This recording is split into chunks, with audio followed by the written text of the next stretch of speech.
बिहार लोक सेवा आयोग यानी बीपीएससी हाल ही में आयोजित की गई एक प्रतियोगी परीक्षा को रद्द करने की मांग को लेकर जारी अभ्यर्थियों के विरोध प्रदर्शन के बीच मुख्यमंत्री नीतीश कुमार के करीबी सहयोगी ने ये कहा है कि अब तक प्रश्न पत्र लीक होने का कोई सबूत नहीं है।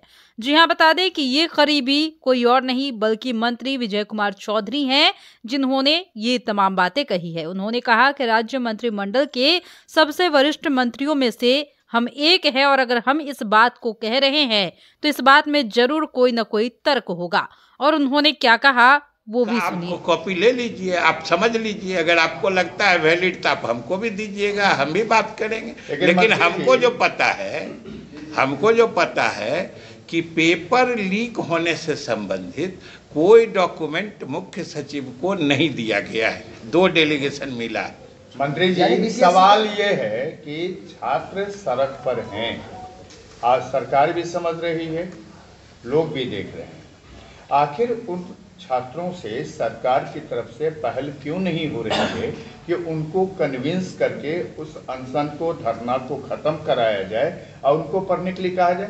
अगर मान लीजिए छात्रों ने कहा कि लीक हुआ है, लीक का कोई सबूत नहीं है, तो इस सरकार की भी जिम्मेवारी बनती है कि उन छात्रों के प्रतिनिधिमंडल को मंत्री स्तर पर बुलाइए, सीएम स्तर पर बुलाया जाए ताकि उनको कन्विंस किया जा सके। क्यों अब राजनीतिक रोटी दूसरे को सीखने का मौका आप दे रहे हैं? हम लोग किसी को मौका नहीं देते हैं और सरकार में मुख्य सचिव से बड़ा कोई अधिकारी नहीं होता है। और आपको क्या लगता है कि मुख्य सचिव के स्तर पर बात होना खुले तौर पर जिनको जो कुछ कहना है आइए, ये सरकार का पारदर्शी तरीका नहीं है तो और क्या है? सीधी बात है।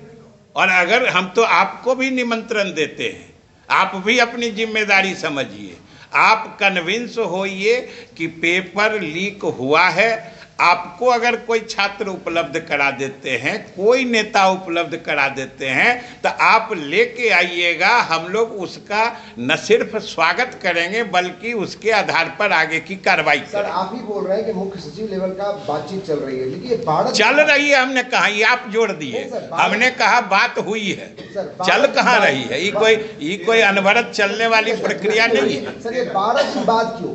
क्या 13 दिन बाद ये बातचीत क्यों? नहीं, मुख्य सचिव का खुला निमंत्रण है। 13 दिन क्या, 30 दिन तक भी किन्हीं को कोई मिलेगा तो दे सकते हैं। आप क्यों हड़बड़ा रहे हैं?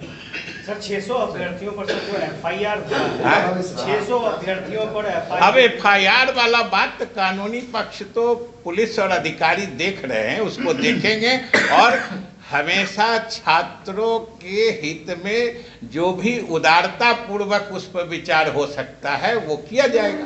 पर जो लाठीचार्ज एक सेंटर पे वही रहेगा सर। 4 जनवरी को जो री एग्जाम होने वाला एक सेंटर पे बापू परीक्षा केंद्र पर उस पर रहेगा। नहीं, वो तो आपको कमीशन बताएंगे ना। हम लोग कमीशन स्वतंत्र है, कमीशन को सिर्फ वैकेंसी सरकार देती है, बाकी एग्जाम लेना देना ये निर्णय वो करते हैं। ये तो चूंकि छात्र हमारे भविष्य हैं, हमारे समाज के सबसे संवेदनशील वर्ग हैं, इसलिए उनके तरफ से सरकार सोचती है, वरना कमीशन तो स्वतंत्रता से काम करता है। 24 की बात हो गई, लेकिन 25 में आप लोग का भी एग्जाम है। क्या कह रहे हैं कि 2025 में आप लोग का एग्जाम है? 24 में तो हम लोग का एग्जाम हो गया, 25 में आप लोग का।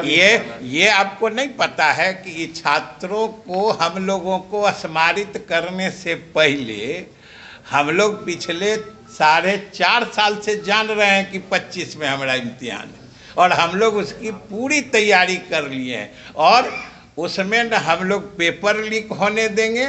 सारे हमारी तैयारी उस चुनाव में प्रदर्शित करेंगे और उसमें रिकॉर्ड मतों से विजय होंगे। लेकिन मंत्री जी, एक सवाल है कि छात्र ये नहीं कह रहे हैं कि पेपर लीक हुआ है, छात्र ये कह रहे हैं। हम आपसे ये समझना चाहते हैं तो बापू सभागार में हंगामा किस लिए? बापू परीक्षा के हम इस फिर आप आगे क्यों बढ़ रहे हैं?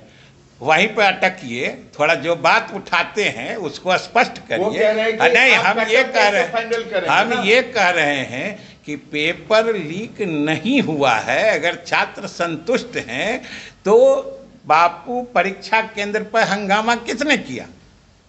चुप क्यों हो गए? उसी जोर से बोलिए। मैं वही कह रहा हूँ कि और जो है, सुनिए मेरी बात, आपकी कमजोरी नहीं, ये आपकी कमजोरी है, सच्चाई आप नहीं दिखाते। रिपोर्ट कह रही है, आपकी तरफ से